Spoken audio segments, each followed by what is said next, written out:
So for all you Durarara fans that watched this series back in I think 2011, hopefully you guys are rejoicing now that you don't have to wait like another 3 years to watch season 3, which will be coming out in July of 2015. Yes, about 3 to 4 months.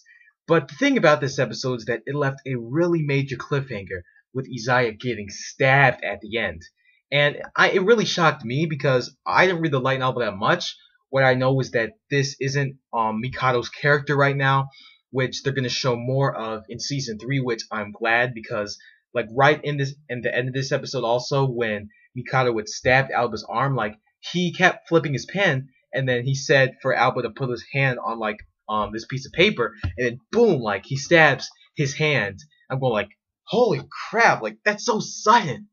But honestly, this episode of Durarara, season 2 for winter of 2015, this did not disappoint, and this actually left a really good cliffhanger and a really good ending that will introduce us into, I guess, part 2 of Durarara X2 Shou.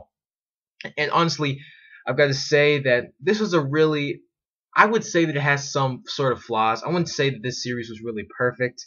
Honestly, I felt like it's sometimes that the scenarios, like some places would be a little bit unorganized.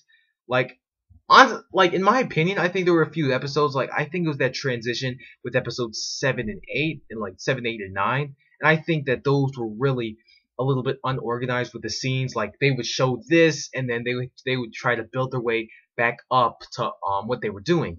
But all in all, I really liked Do Da Da Da because I think it has really good plot. So I'm just gonna let that slide with how everything sort of felt a little bit unorganized to me. But at the end of the day, it's sort of up to the watcher to actually try and build up what actually happened and put it all together and have theories on it. And that's the job. That's what I also like about this season this year because it actually made you think other than it's right there.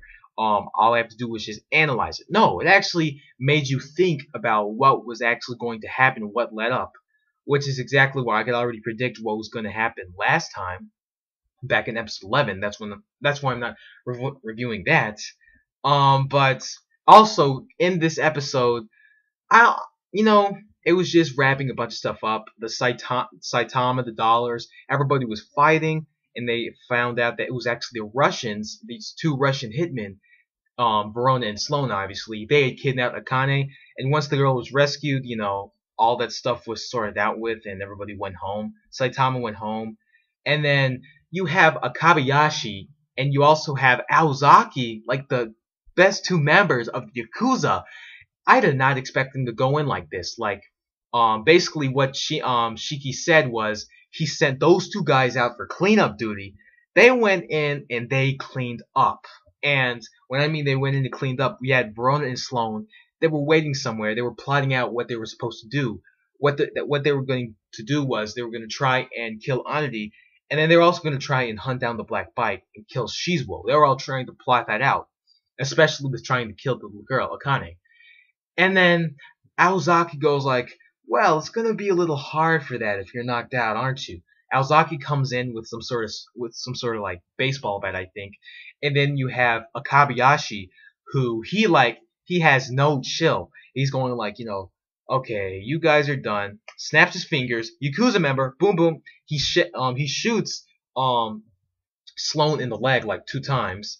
And then you have the rest of the Russian crew. You have Simon, you have Igor, which Igor, I did not expect him to work with the Yakuza because, how the Russian connection and everything. But, the reason Verona and Sloan, even though those two are Russian, they're being hunted out because they were working with another Yakuza group. So, they just have to tie up loose ends and sort of sort with that.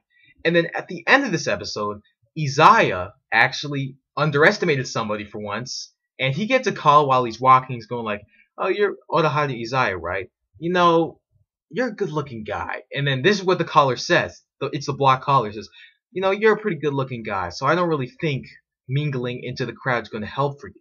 And he says, you did really good trying to confuse the Yakuza, but can I ask you this one favor? Can you take a little nap? And freaking stabs IZAYA, and it's just him laying on the ground. And then the guy that did this, his name was called Yajidai Jinai, I think. That's the name of this guy that was calling, and he said that um it's a pleasure for me to be your acquaintance, and that is where this episode ends. Also followed by thanks for watching. See you guys in July. So summer 2015. I mean, we have an entire season over that. We have spring, then we have summer. So I really don't know how long this is going to take. Tell me in the comments, what are your final thoughts on this series? It was really good for me, in my opinion. And I really think that I can't wait for season 3. But that is it for me today. Thank you guys so much for stopping by. If you guys like my review, be sure to subscribe if you're new, and be sure to like the video if you liked it. And until we meet again, see ya.